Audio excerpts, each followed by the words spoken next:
Hello friends, welcome to my channel.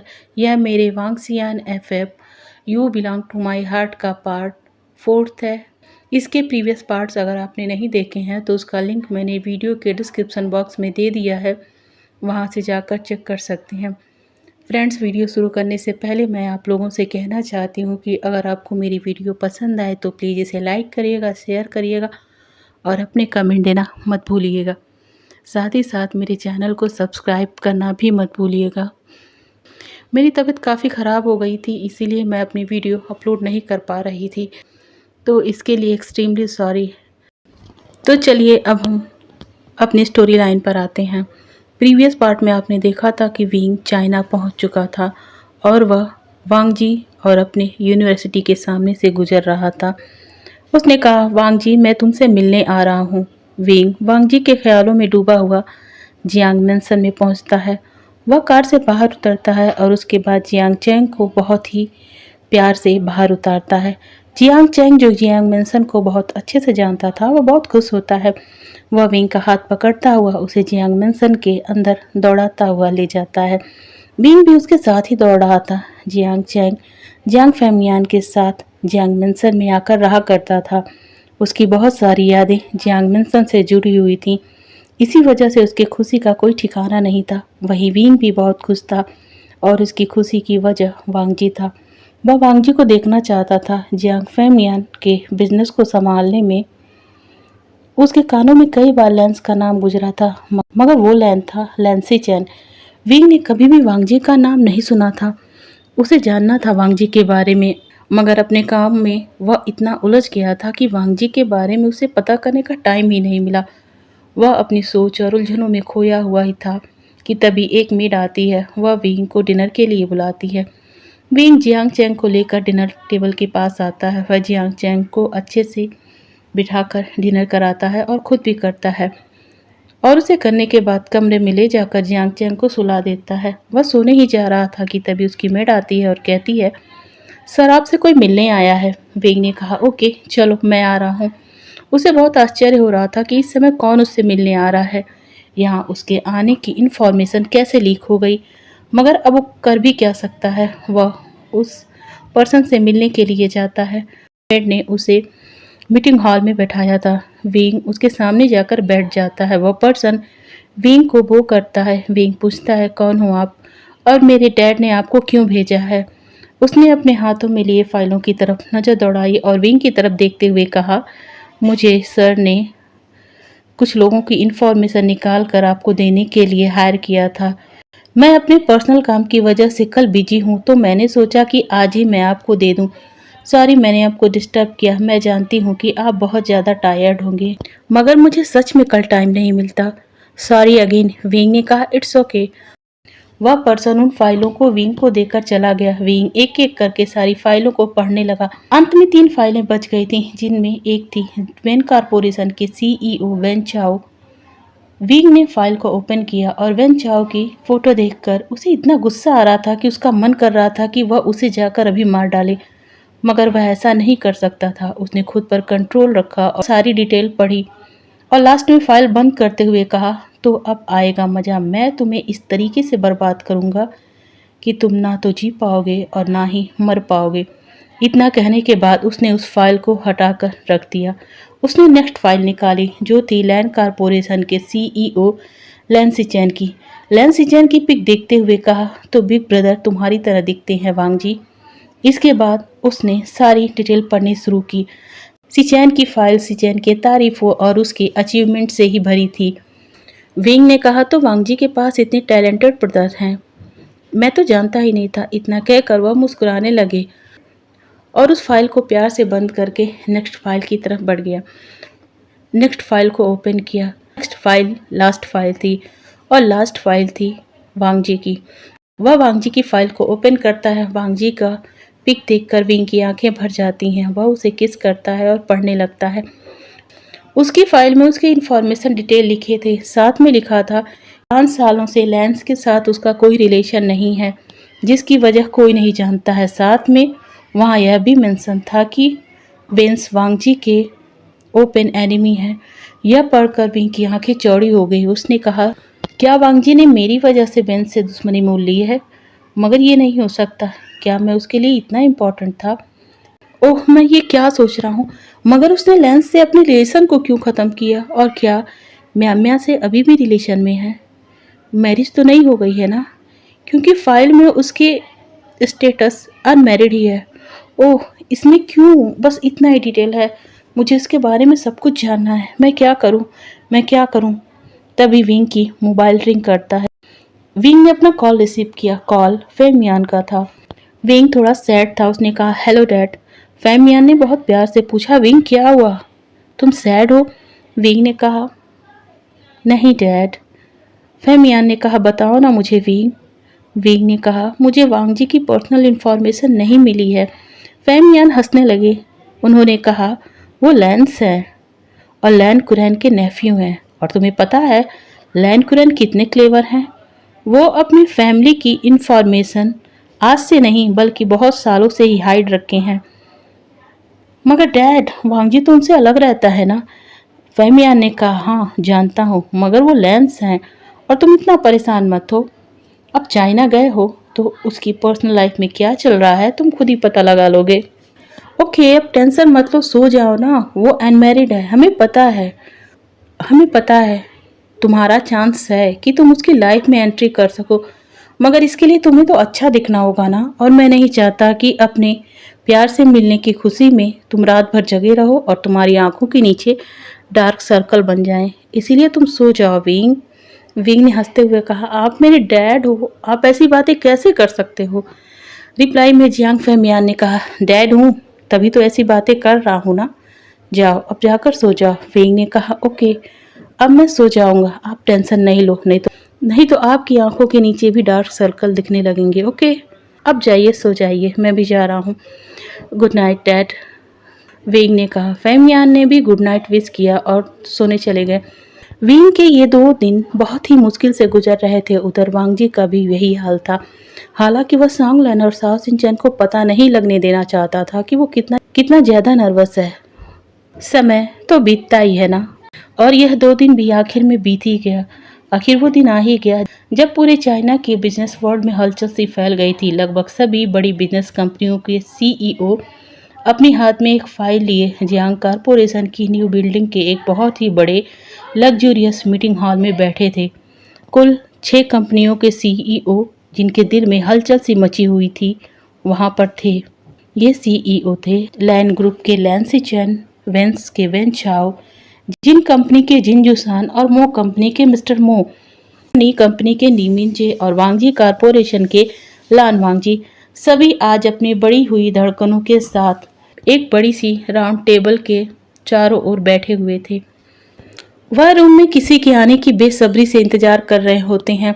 वांग जी और लैन सिचन आमने सामने बैठे होते हैं। लैन सिचन बहुत प्यार से अपने लिटिल ब्रो को देख रहे होते हैं और वांग जी अपने एक्सप्रेशनलेस फेस के साथ सिचन को। वहीं हाल में मौजूद हर पर्सन को यही लग रहा था कि दोनों एक दूसरे से नफरत करते हैं, मगर वो शायद उनके बीच की बॉन्डिंग को नहीं जानते थे। बस सिचन ही समझ रहे थे कि उनका वांग जी उनसे क्या कहना चाहता है। वह समझ रहे थे कि वांग जी उस डील को लेकर हद से ज्यादा नर्वस है। वो नर्वस है, यह उसके फेस पर भले ही ना झलक रही हो, मगर उसकी वो आंखें जिन्हें सिचैन अच्छे से जानते थे समझ रहे थे। वह वांग जी की तरफ स्माइल करके देख रहे थे। वो साइलेंटली वांग जी को दिलासा दे रहे थे कि तुम जो करोगे अच्छा करोगे। वांग जी उनकी मुस्कान में छिपे उस गहरे अर्थ को समझता था, मगर वहां पर बैठे दूसरे लोगों को सिचैन की मुस्कान और वांग जी का स्ट्रेट फेस कुछ और ही सोचने पर मजबूर कर रहा था। वेन चाओ जो सिचैन के बगल में बैठा था उसने कहा, सिचैन काका देखिए ना क्या हो रहा है। वांग जी जो कभी आपके गुणगान करते नहीं थकता था आज वो आपको घूर रहा है गगा, मगर अब भी आप उसे इतने प्यार से देख रहे हैं, वो कब समझेगा। सिचैन जानते थे वेन चाओ को जब भी मौका मिलता तो वह इस तरीके के कमेंट वांग जी पर पास करते ही रहता था, मगर सिचैन और वांग जी को इससे कोई फर्क नहीं पड़ता था। मगर एक शख्स वहां बैठा था जिसे बहुत ज्यादा गुस्सा आ रहा था और जो वेन चाओ के बगल में ही बैठा था, और वो थे नी मिनजे, नी कारपोरेशन के सीईओ और सिचैन के सीक्रेट लवर।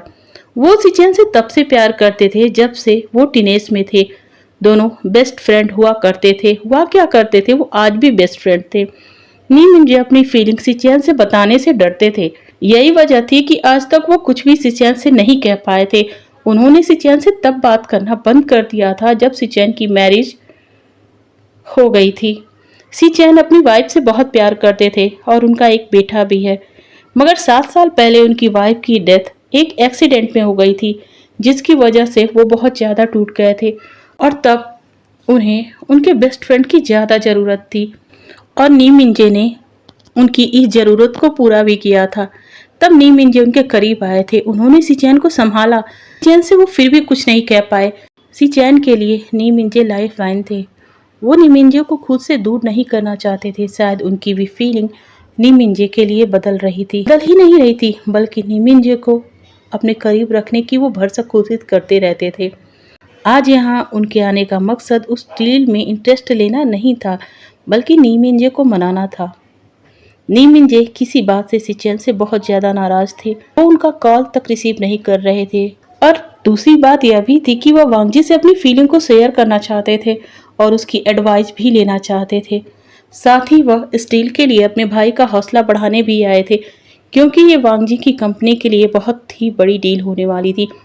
नी मिंजे ने वेन चाओ की तरफ गुस्से से भरी लाल आंखों से देखा, जिसे देखकर एक पल के लिए सिचेन और वांगजी भी डर गए।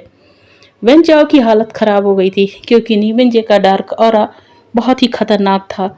उन्होंने गुस्से में कहा, वेन चाओ तुम यहाँ प्रोफेशनल रीजन से आए हो ना कि पर्सनल रीजन से, तो फिर लेंस पर पर्सनल अटैक क्यों कर रहे हो? उनके बीच क्या चल रहा है, क्या नहीं चल रहा है, ये उनके बीच की बात है। तुम खुद के वर्क पर फोकस क्यों नहीं करते हो?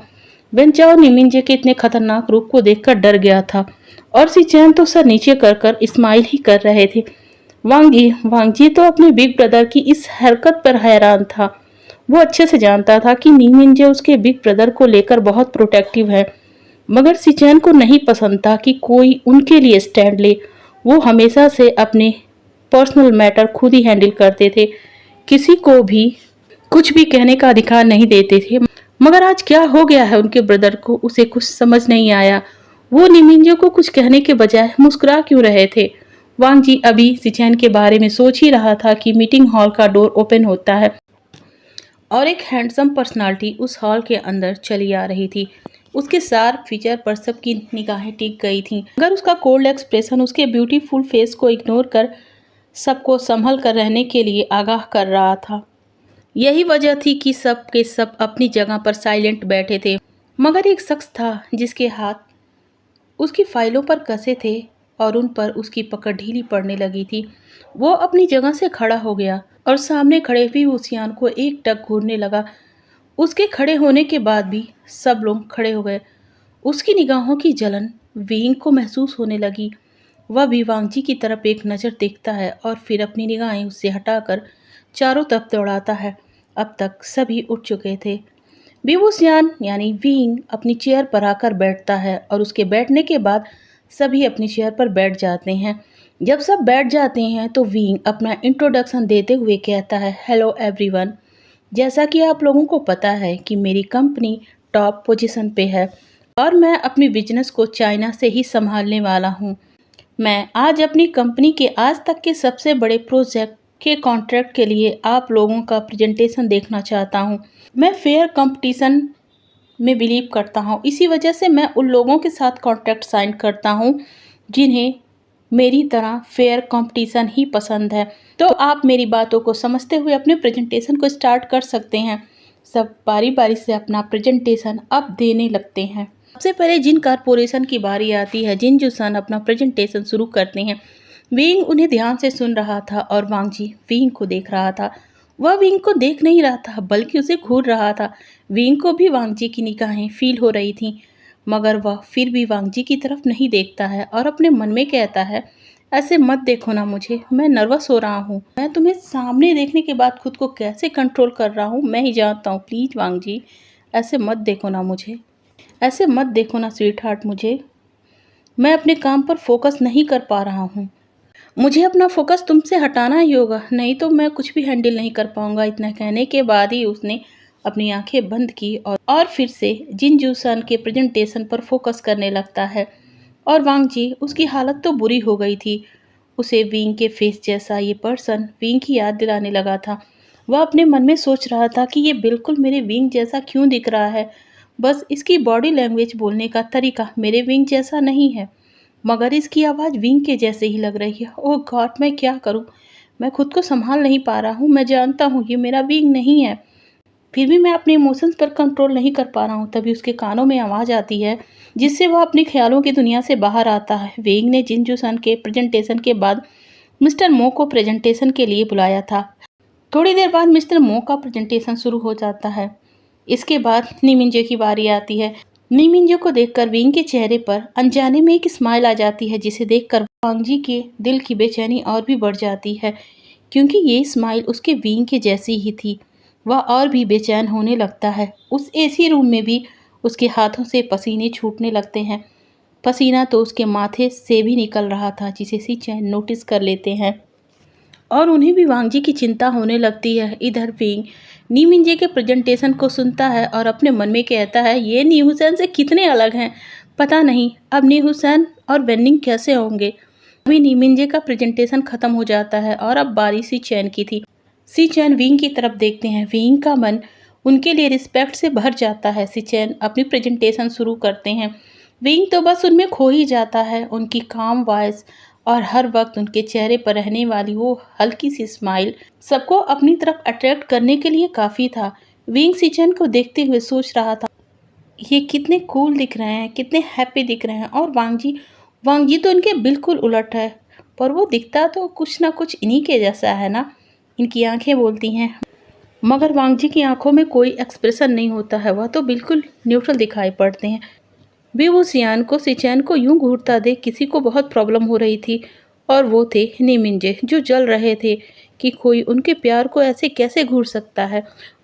वो तो शुक्र था कि विंग का फेस इमोशनल लेस कोल्ड बना हुआ था, नहीं तो नीमिंजे क्या करते वो खुद भी नहीं जानते थे।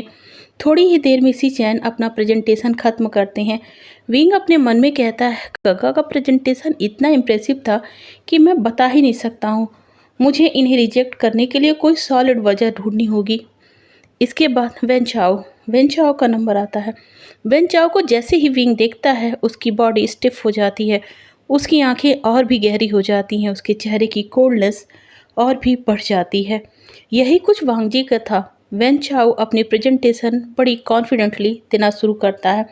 वेन चाओ जब अपना प्रेजेंटेशन दे रहा था तो विंग का ध्यान प्रेजेंटेशन पर नहीं था, बल्कि उसके मन में वो सारे सिनेरियो बारी बारी से चलने लगे जो वेन चाओ की वजह से उसकी लाइफ में हुए थे। हालांकि उसका चेहरा पहले जैसा ही कोल्ड बना था, मगर उसकी आंखों की बेचैनी और बढ़ गई थी। जिसे कोई पढ़ पा रहा था तो वो थे सिचैन। अपने कोल्ड एक्सप्रेशनलेस चेहरे वाले ब्रदर की आंखों को पढ़ते पढ़ते सिचैन को इस हद तक एक्सपीरियंस हो गया था कि वो किसी की भी आंखों को देख कर ये बता सकते थे कि उसके मन में किस तरह की भावनाएं चल रही थी। वो सोचने लगते हैं, इस कोल्ड फेस के साथ उसकी आंखें क्यों नहीं मैच कर रही हैं। वो क्या सोच रहे हैं। उनकी आंखों में वेन चाओ के लिए इतनी नफरत क्यों दिखाई पड़ रही है मुझे। नहीं, ये नहीं हो सकता है। ये चाइना तो पहली बार आए हैं ना। फेमियान अंकल को मैं जानता हूँ, उन्होंने कभी भी अपने इस बेटे को किसी के सामने नहीं किया था। शायद वह इन्हें लोगों से छिपा कर रखना चाहते थे। केवल जियांग चैंग को ही सब जानते हैं। जो भी हो, मगर इनकी नज़रें वेन चाओ पर ठीक नहीं लग रही। इधर वांगजी वेन चाओ पर से नज़रें हटाकर आंखें बंद कर खुद को शांत करने में लगा हुआ था, क्योंकि अगली बारी उसकी थी। वेन चाओ ने भी अपना प्रेजेंटेशन बहुत अच्छे से दिया था। अब वांगजी अपना प्रेजेंटेशन देने के लिए आगे आता है। एक बार वह अपने ब्रदर की आंखों में देखता है, जैसे कि वह परमिशन मांग रहा हो। सीचैन भी इशारे से उसे ऑल द बेस्ट बोल ही देते हैं। वांगजी अपना प्रेजेंटेशन शुरू करता है। वह अपने माइंड में आ रहे विंग के ख्यालों को दूर करता है और प्रेजेंटेशन शुरू करता है। वांगजी बहुत ही सीरियसली अपनी बातों को कह रहा था, मगर विंग, उसका दिल तो रो रहा था। उसके चेहरे पर न जाने कितने इमोशंस तैर रहे थे। इस बार उसकी आंखें नहीं, बल्कि उसका चेहरा बोल रहा था। वह भूल ही गया था कि वह कहाँ है, उसे क्या करना है यहाँ। मगर एक बात तो अच्छी थी कि किसी का ध्यान उस पर नहीं था। वो सब वांगजी के मैग्नेटिक आवाज़ और उसकी पर्सनालिटी में खो गए थे। मगर इस बार भी सिचैन की नज़र विंग पर ही थी। वो देख पा रहे थे कि विंग इस बार कोल्ड नहीं था। वो कोल्ड नहीं था, बल्कि उसके चेहरे के भाव बता रहे थे कि सामने खड़ा ये शख्स उसके लिए कितना इम्पोर्टेंट है। शायद इतना कि वो बिना पलक झपकाए उसे घंटों तक देख सकता है। सिचेन कंफ्यूज थे। जियांग कॉरपोरेशन के सीईओ वी वोशियान का ये रूप देखकर। तभी वांगजी का प्रेजेंटेशन खत्म होता है। वांगजी अपनी जगह पर जाकर बैठ जाता है। सभी की प्रेजेंटेशन फाइलों को एक बार फिर वह रीड कर रहा था। इसके बाद वह अपनी जगह से उठता है और अपनी सेक्रेटरी को कुछ कहता है और वहां से बाहर चला जाता है। सेक्रेटरी सबको इन्फॉर्म करती है कि आधे घंटे के बाद आप लोगों को रिजल्ट मिल जाएगा। इसके बाद वह भी वहां चली जाती है। अब वहां बैठे सभी की धड़कनें बढ़ी हुई थीं। सबके मन में एक ही बात चल रही थी कि आज ये कॉन्ट्रैक्ट हासिल कौन करेगा। के मन में यही हलचल चल रही थी। मगर वहां दो शख्स ऐसे थे जिनके मन में कुछ और ही ख्याल घूम रहे थे और वो थे सिचेन और वांगजी। सिचेन जो कि यही सोच रहे थे कि जियांग कॉरपोरेशन के सीईओ जियांग मोशियान उसके भाई को देखकर इतना सॉफ्ट क्यों थे। उनके फेस पर वैसे इमोशंस क्यों दिखाई पड़ रहे थे कि जैसे वो वांगजी को कब से जानते हों और वांगजी उनके लिए कितना इम्पोर्टेंट है। वहीं वैन चाओ को वो ऐसे देख रहे थे जैसे कि आंखों से ही उसका कत्ल कर देंगे। वांगजी के मन में तो कुछ और ही चल रहा था। वह सोच रहा था कि अगर कॉन्टैक्ट मुझे मिल भी गया तो क्या मैं उसे हैंडल कर पाऊंगा और मैं विंग के जैसे दिखने वाले इस शख्स के साथ कैसे काम करूंगा। तभी फिर से मीटिंग रूम का डोर ओपन होता है और विंग अपने सेक्रेटरी के साथ अंदर आता है। वह अपनी चेयर पर जाकर बैठ जाता है और तभी सेक्रेटरी अनाउंस करती है कि आप सभी के प्रेजेंटेशन बहुत अच्छे थे। ये तय कर पाना बहुत मुश्किल था कि किसको कॉन्ट्रैक्ट दिया जाए और किसको नहीं, मगर कुछ बातों का ध्यान रखते हुए इस डील को वेंस ग्रुप ऑफ कंपनीज को देते हैं। मिस्टर वेन चाओ को ये कॉन्ट्रैक्ट दिया जाता है। सेक्रेटरी का इतना कहना ही था कि वेन चाओ के चेहरे पर एक विक्ट्री वाली स्माइल आ गई। वह वांगजी की तरफ अपनी उसी स्माइल के साथ देखता है, जिसे देखने के बाद वांगजी अपना सेल्फ कंट्रोल खो देता है और अपनी जगह से खड़ा हो जाता है और विंग की तरफ गुस्से से घूरते हुए कहता है, मिस्टर वी वोशियान, मैंने सुना था जैसा कि आपने कहा था कि आप फेयर कंपटीशन में बिलीव रखते हैं, मगर आज आपने क्या किया। वैन ग्रुप ऑफ कंपनीज को अपना कॉन्ट्रैक्ट दे दिया, जबकि उससे ज़्यादा अच्छे प्रपोजल तो यहाँ पर बैठे कई कंपनीज ने दिए हैं। अभी वैन चाओ बोल पड़ता है, मिस्टर वांगजी, आपका क्या कहना है कि आपका प्रपोजल सबसे अच्छा था, कॉन्ट्रैक्ट आपको मिलना चाहिए था। वांगजी की आवाज़ और भी तेज हो गई। उसने कहा, मैंने ये तो नहीं कहा है, तुम्हारे अलावा और भी लोग हैं यहाँ पर। तभी सिचेन अपनी सॉफ्ट वॉइस में कहते हैं, वांगजी बैठ जाओ। मगर वांगजी तो जैसे अपने कंट्रोल में ही नहीं था। वी वोशियान को यह देखकर बिल्कुल अच्छा नहीं लग रहा था। उसे वांगजी को परेशान देखकर बहुत बुरा फील हो रहा था, मगर वह ऐसे किसी भी सिचुएशन के लिए पहले से ही तैयार बैठा था। उसने अपनी कोल्ड आवाज़ में कहा, मिस्टर वांगजी आप शांत हो जाइए, आपको जो भी पूछना है मुझसे पूछिए। मिस्टर वेंस आप भी शांत हो जाइए। मिस्टर वांगजी का क्वेश्चन बिल्कुल सही है, मैं उसका आंसर दे रहा हूँ, प्लीज़। विंग के शब्द भले ही रिक्वेस्ट कर रहे थे, मगर उसकी आवाज़ वहाँ बैठे लोगों के लिए एक धमकी सी दे रही थी। उसने कहा, मिस्टर वांगजी मैं आपको रीज़न बताता हूँ। फर्स्ट, मिस्टर मो और मिस्टर जिन की कंपनी के प्रेजेंटेशन में कमी ये थी कि हमें उतना प्रॉफिट नहीं मिलता जितना हमें चाहिए था। मिस्टर नी की कंपनी में कुछ समय से जो प्रॉब्लम हो रही है उसे आप लोग लंबे समय से जानते हैं। हम नहीं चाहते हैं कि इतनी बड़ी डील को वो हैंडल करें जबकि उनकी कंपनी में खुद ही कोई प्रॉब्लम चल रही हो। हालांकि उनका प्रपोजल बहुत अच्छा था, मगर हम ये रिस्क नहीं ले सकते थे। और रही बात लैंड ग्रुप की, तो वे बेस्ट हैं और यह हमारी कंपनी के लिए एक ग्रेट अपॉर्चुनिटी होगी कि हम उनके साथ वर्क कर सकें और फ्यूचर में हम करना भी चाहते हैं। मगर ये डील उनको ना मिलने की वजह सिर्फ इतनी है कि लैंस ग्रुप ने पिछले कुछ सालों से इस फील्ड को छोड़ रखा है और इसके बाद आपकी कंपनी आती है। आपका भी प्रपोजल आउटस्टैंडिंग था, हमारी कंपनी को इससे बहुत प्रॉफिट होता, मगर आप केवल 5 सालों से ही इस फील्ड में हैं। माना कि इतने कम टाइम में आपने बहुत कुछ अचीव किया है। आपकी कंपनी जीरो से शुरू होकर इस समय 6वें नंबर पर आती है, बट एक्सपीरियंस मैटर करता है, इसका होना बहुत ज़रूरी है, जो कि आपकी कंपनी के पास ज़्यादा नहीं है। बात कि हम इतनी बड़ी डील को फाइनलाइज करते समय ज़्यादा रिस्क नहीं लेना चाहते थे। इसके बाद देखा जाए तो वेन ग्रुप ऑफ कंपनीज हर तरीके से परफेक्ट थी इस डील को लेकर, सो यह डील उन्हें मिली। तो अब आपके सारे डाउट क्लियर हो गए होंगे ना मिस्टर वांगजी। वांगजी कुछ नहीं बोलता है और शांत बैठ जाता है। सिचेन बस उसे देखे ही जा रहे थे। वांगजी हारा हुआ लग रहा था।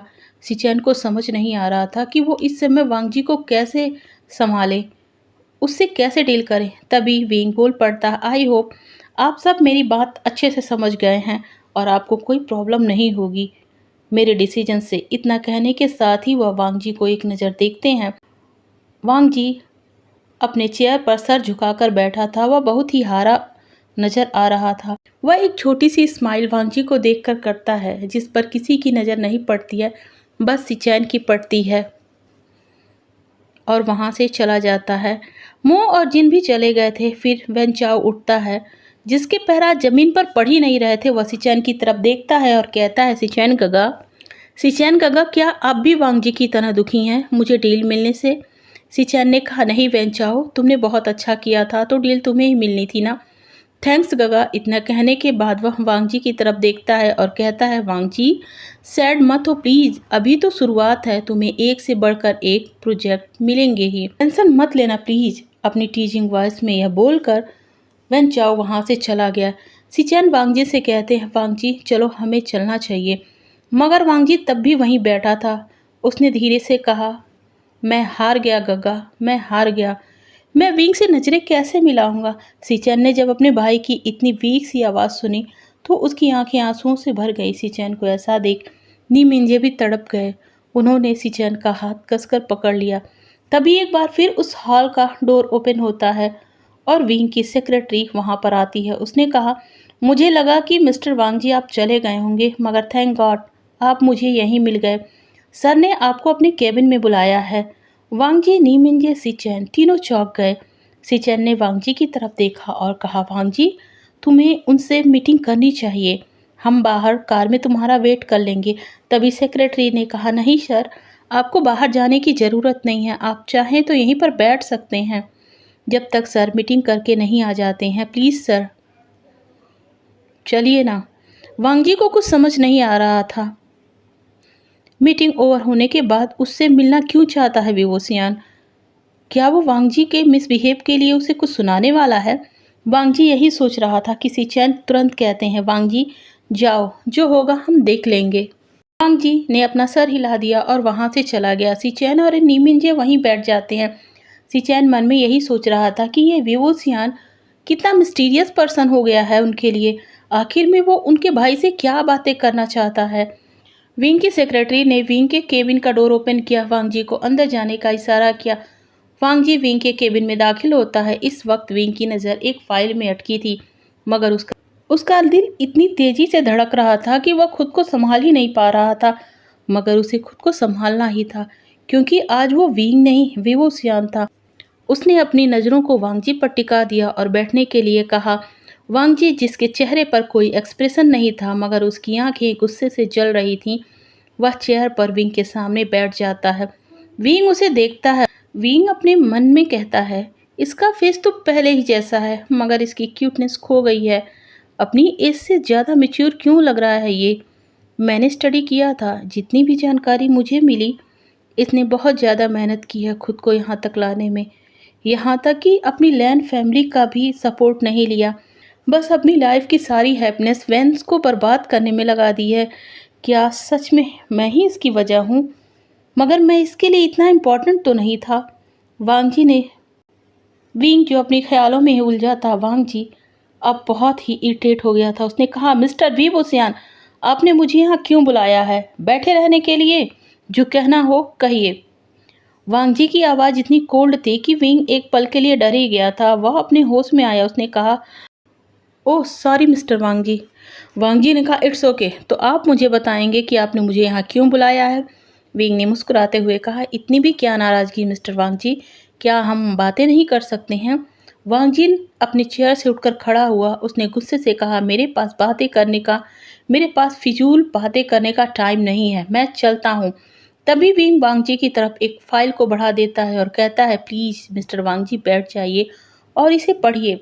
वांग जी बैठ जाता है और उस फाइल को ओपन करता है और पढ़ना शुरू कर देता है।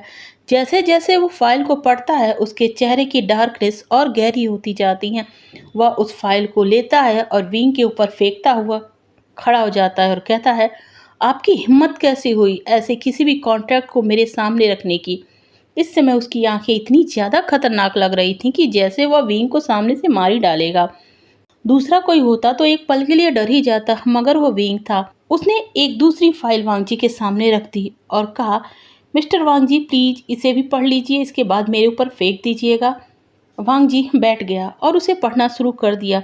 वह कुछ समझ नहीं पा रहा था। इसमें वेंस के कंपनी की डिटेल्स थी और इसकी डिटेल्स वह उसे वांगजी को क्यों दिखा रहा था और वेंस की डिटेल वांगजी को पढ़ने के लिए क्यों दे रहा था ये विवोसियान।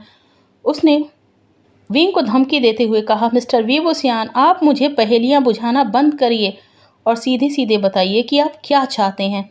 विंग ने कहा, ओके तो अब मैं बताता हूँ मैं क्या चाहता हूँ। मैं आपसे 2 साल के लिए कॉन्ट्रैक्ट मैरिज करना चाहता हूँ। इसके बदले में मैं आपको अपनी कंपनी के 30% शेयर दे रहा हूँ। वांगजी ने कहा, आप मुझे खरीदना चाह रहे हैं? क्या मैं आपको इतना चीप लगता हूँ? विंग ने कहा, बिल्कुल नहीं मिस्टर वांगजी, बल्कि आप तो मेरे लिए इतने प्रीसियस हो कि मैं अपनी कंपनी और खुद को भी बेच दूँ ना तो मैं आपकी बराबरी नहीं कर सकता हूँ। वांगजी विंग की बात सुनकर एकटक उसे देखने लगा, क्योंकि विंग ने बातें इतनी इमोशनल आवाज़ में कही थी कि वांगजी का हार्ट भी मेल्ट हो गया। उसने कहा, तो फिर क्यों क्यों करना है ये तुम्हें?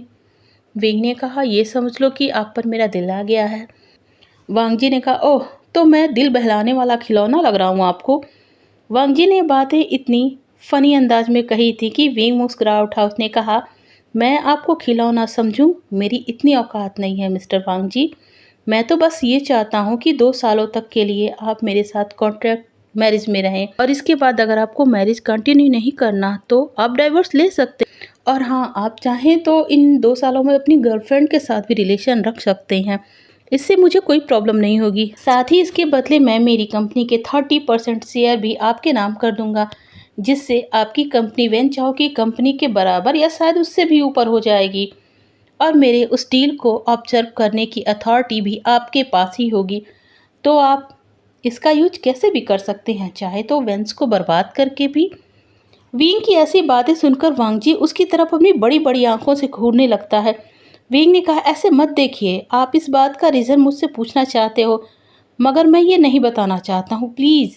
अब ये आपके हाथ में है कि आप मेरे ऑफ़र को एक्सेप्ट करते हैं या रिजेक्ट। बस आज रात तक का ही टाइम है आपके पास मेरे इस ऑफ़र को एक्सेप्ट करने के लिए, क्योंकि रात में मैं पार्टी देने वाला हूँ जिसमें हम बेंस के साथ हुई डील को सेलिब्रेट करेंगे और अगर आपने हाँ कर दिया तो अपनी इंगेजमेंट भी करेंगे।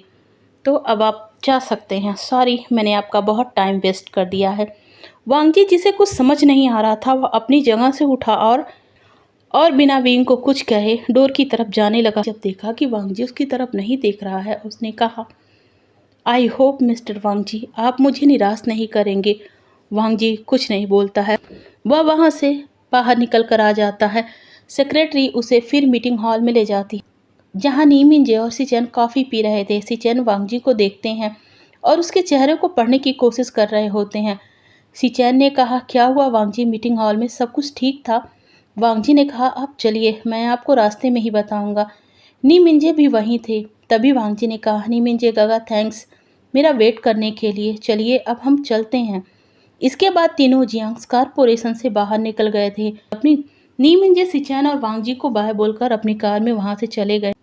अब वांगजी सिचेन की कार में था और वांगजी की कार को सॉन्गलैंड ड्राइव कर रहा था। सिचेन ने कार ड्राइव करते हुए पूछा, वांगजी क्या हुआ, तुम इतने खामोश क्यों हो?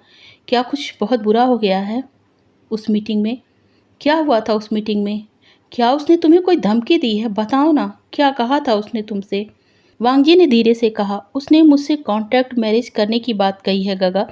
सिचेन चौंक गए। वह ड्राइविंग कर रहे थे। अचानक से उन्होंने ब्रेक लगा दिया। अच्छी बात तो ये थी कि वहाँ पर कोई ट्रैफिक नहीं था, नहीं तो भीड़ लग जाती। सिचेन ने वांगजी की तरफ अपनी हैरान आंखों से देखते हुए कहा, क्या कहा तुमसे कॉन्ट्रैक्ट मैरिज? वांगजी ने अपना सर हाँ में हिला दिया। सिचेन की क्यूरियोसिटी बढ़ती जा रही थी। उन्होंने कहा, मुझे बताओ क्या क्या बातें हुई थी मीटिंग में वांगजी? वांगजी ने सब कुछ सिचेन को बिल्कुल वैसे ही बता दिया जैसे कि वहाँ हुई थी। सिचेन ने कहा, ओह तो ये सारी मीटिंग कॉन्ट्रैक्ट के लिए रखना बस एक दिखावा था। कॉन्ट्रैक्ट तो फिक्स थी, उसे वेंस को ही मिलना था। वांगजी ने कहा, गगा मगर एक बात समझ में नहीं आई कि अगर वेंस को उसने डील दी है तो फिर क्यों मुझे उनके खिलाफ इस्तेमाल करना चाहता है। वो डील उन्हें नहीं देते बस। सिचैन ने कहा, वो तो मैं भी नहीं जानता हूँ। मिस्टर विभूषियान ऐसा क्यों कह रहे हैं? मिस्टर विभूषियान ऐसा क्यों कर रहे हैं? मगर एक बात मुझे तुम बताओगे कि इस विभूषियान से क्या तुम कभी मिले हो? वांगजी ने हैरानी से सिचैन की तरफ देखते हुए कहा, काका कभी नहीं। सिचैन ने कहा, वांगजी प्लीज़ अपने माइंड पर जोर डालकर बताओ और बताओ कि क्या कभी इस शख्स से तुम मिले हो? वांगजी ने कहा, नहीं गगा, मैं उससे बिल्कुल नहीं जानता हूँ और कभी मिला भी नहीं। मगर मगर क्या? सिचैन ने वांगजी के हाथों को पकड़ते हुए कहा, मगर वो उसकी तरह दिखता है गगा। किसकी तरह? सिचैन ने वांगजी से पूछा। मेरे विंग की तरह, मेरे विंग की तरह, वांगजी ने इमोशनल होते हुए कहा। सिचैन की आंखें बड़ी बड़ी हो गई। उसके दिमाग में विभूषियान की आंखें घूमने लगी। जिस तरीके से वह वांगजी को प्यार भरी नज़रों से देख रहा था और वेंचाओ को घूर रहा था, वांगजी ने कहा, उसका फेस बिल्कुल उसी की तरह है। यहाँ तक कि उसकी स्माइल, उसकी आवाज़ भी। बस वह थोड़ा मैस्कुलाइन पर्सन लग रहा था, जो कि विंग नहीं था। बस यही अंतर है। आप चाहे तो विंग की पिक्चर भी देख लीजिए। यह कहते हुए वांगजी ने अपने मोबाइल से एक पिक को सिचैन के सामने कर दिया। सिचैन आज तक विंग को नहीं देखे थे। सिचैन चिल्ला पड़ा, वांगजी ये वही है, ये विभूषियान तुम्हारा विंग ही है। वांगजी ने कहा, नहीं गगा, विंग कितना थीन था ना। वांगजी की इस बात पर सिचैन हंसने लगे। सिचैन ने कहा, 5 साल हो गए हैं वांगजी उसको गए। थोड़ी बहुत चेंजेस तो सब में आए हैं ना, तुम भी तो बदल गए हो सकता हो उसने अपनी फिजिक्स बहुत ध्यान दिया हो। पर गगा, मैंने उसे अपनी आंखों के सामने गिरते हुए देखा था। वांगजी घबराते हुए बोलता है। तभी सिचैन कहते हैं, मगर उसकी बॉडी तो नहीं मिली थी ना वांगजी। तुम्हें पता है कि मैं बिना किसी रीजन के कुछ भी नहीं कहता हूँ। मगर काका, मगर वगर कुछ भी नहीं वांगजी। वो जो चाहता है तुम वही करो। मगर वो विंग नहीं है गगा, आप नहीं समझ रहे हो। यह कहते हुए वांगजी का गला भर गया था। सिचैन ने तुरंत वांगजी को गले लगाते हुए कहा, रिलैक्स वांगजी, मैं ये नहीं कह रहा कि तुम कोई होप पालो, मगर अपने गगा पर ट्रस्ट तो कर सकते हो ना। तो प्लीज़ तुम उसका ऑफ़र एक्सेप्ट कर लो। दूसरा कोई ऑप्शन नहीं है तुम्हारे पास। तुम्हें वेंचाओ को बर्बाद करना है ना वांगजी। वांगजी ने किसी छोटे बच्चे की तरह अपना सर हाँ में हिला दिया। तो ये अच्छा ऑप्शन है ना वांगजी तुम्हारे लिए। और कब तक तुम उन मेंस को चैन की ज़िंदगी जीने दोगे? अब जल्द से जल्द इसका एंड करो वांगजी। तुम्हारी फैमिली तुम्हारा वेट कर रही है। हम तुम्हारे साथ रहने के लिए तड़प रहे हैं। और रही विभूषियान की मिस्ट्री, तो मैं इसे जल्द ही सुलझा लूँगा और तब तक तुम उसका यूज कर सकते हो। सिचैन हंसने लगते हैं। वांगजी अभी बच्चों की तरह अपने भाई के सीने से लगा था। तभी सिचैन वांगजी को थोड़ा सा दूर करते हुए कहते हैं, वांगजी मुझे तुमसे एक बात और करनी थी। इस समय सिचैन की आवाज़ में गंभीरता झलक रही थी। ऐसा देख वांगजी के माथे पर थोड़ा सिकन आ गया। उसने कहा, क्या ये बहुत सीरियस है गगा? सिचैन ने कहा, हाँ। वांगजी ने कहा, तो कहिए गगा, मैं सुनने के लिए तैयार हूँ। सिचैन ने अपनी आंखें नीची की और कहा, वांगजी मैं आज नेमिंजे को प्रपोज करने जा रहा हूँ। मैं उससे प्यार करता हूँ। वांगजी ने हैरानी से अपने गगा की ओर देखते हुए कहा, आपको ये काम बहुत पहले कर लेना चाहिए था गगा। सिचैन, जिसने अभी तक अपना सर झुका कर रखा था, अपने भाई की आवाज़ सुनकर कहा, क्या क्या कह रहे हो तुम? वांगजी ने कहा, हाँ गगा, मैं सच कह रहा हूँ। ये काम आपको पहले ही कर लेना चाहिए था। क्या आपको नहीं समझ में आ रहा था? सिचैन ने कहा, वांगजी मैं डर रहा था कि कहीं वो मुझे रिजेक्ट ना कर दे।